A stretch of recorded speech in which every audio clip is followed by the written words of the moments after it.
လို့လဲစူပါဘုံမှာပြတ်နိုင်သွားတာမဟုတ်လို့နော်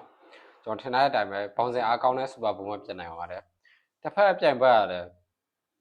နော်တာဝါချိုက်ဘလို့နိုင်သွားမှတော့မသိဘူးနော်စဉ်းစားရတယ်ပေါ့နော်တော်တော်ကြီးစဉ်းစားယူရတာပေါ့အခုဘယ်လိုလုပ်မလဲမကြည့်ပွဲပြန်တွေ့ဖို့များတာဝါချိုင်းတဲ့စူပါဘုံနဲ့ဒီကထပ်တွေ့ရင်ဘယ်လိုရှိမယ်ဆိုရင်3ခါစီပေါ့နော်2ခါအောင်ရှုံးပွဲစူပါဘုံကတည့်ရတဲ့အတိုင်းပဲအခုထိုးရတဲ့ပွဲမှာနော်ဂျပန်ဖိုက်တာအသာစီးနဲ့တောင်ထိုးရတာနော်အသာစီးမှာအသာစီးအမှတ်တော်မှာနော်တိပြည့်တတာပဲနော်တော်တော်ရွကောင်းတယ်စူပါဘုံကငကိုတွေကဒီပေါင်းစီမှာတော်တော်ရွကျင့်နေလဲခဲ့တဲ့ဖိုက်တာဆိုတော့နော်တော်တော်ရွမိုက်တယ်အကွက်အကြနော်body shot ကအစ clip ပိုင်းကအစ brawl လောက်တာအစပေါ့နော်ပြောစရာမလိုအောင်ကောင်းတယ်ကျွန်တော်အကြိုက်ဆုံးကတော့နော် body shot ထိုးရင် high kick ကန်သွားတာတွေတော်တော်ကြီးကိုမိုက်တယ်ပေါ့နော် clip ပိုင်းတွေတည်တက်တာတွေတွေ့ရတယ် brawl လောက်တဲ့ပိုင်းတွေအပေါ်ပိုင်း brawl လောက်တာတွေတည်တက်တယ် super bone နော် super bone အခုဆိုပြီးထပ်တွေ့မှာကတော့ကျွန်တော်ထင်ရတော့တာဝါချိုင်းနဲ့ပဲထပ်တွေ့ဖို့များတယ်စူပါဘုံမကြည့်ပဲစိတ်ခေါ်ရင်တာဝါချန်နယ်ထပ်တက်ဖို့များတယ်เนาะစူပါဘုံလို့ဖိုက်တာကိုပေါင်းစင်ဖိုက်တာနိုင်ဖို့ဆိုတာခဲရင်းနဲ့တော်တော်ကြီးကိုခဲရင်းနဲ့ဒီဘက်တစ်ဖက်ဂျပန်ဖိုက်တာတဲ့တော်တော်ကြီးကိုเนาะ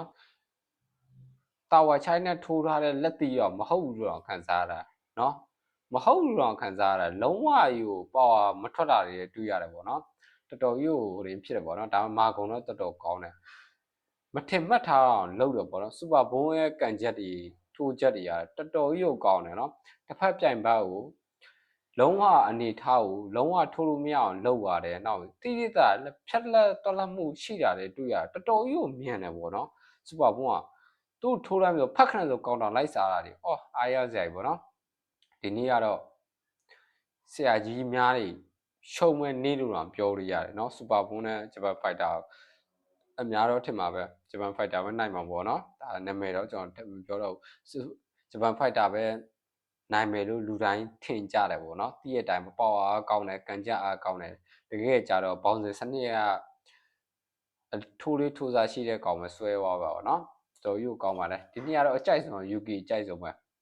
တော်ယူကောင်းပါတယ်ယူကီဂျပန်ဖိုက်တာထက်မှယူကီလောက်ကောင်းတာလည်းမတွေ့သေးဘူးပေါ့เนาะနောက်တော့ဘယ်သူလာမယ်တော့မသိတာခဲရိုးဆိုရင်လောက်ကလစ်ပိုင်းတည်တက်တာဘလော့ပိုင်းတည်တက်တာလည်းမတွေ့ရဘူးပေါ့နော်အားလုံးကျေးဇူးတင်ပါတယ်ကျွန်တော်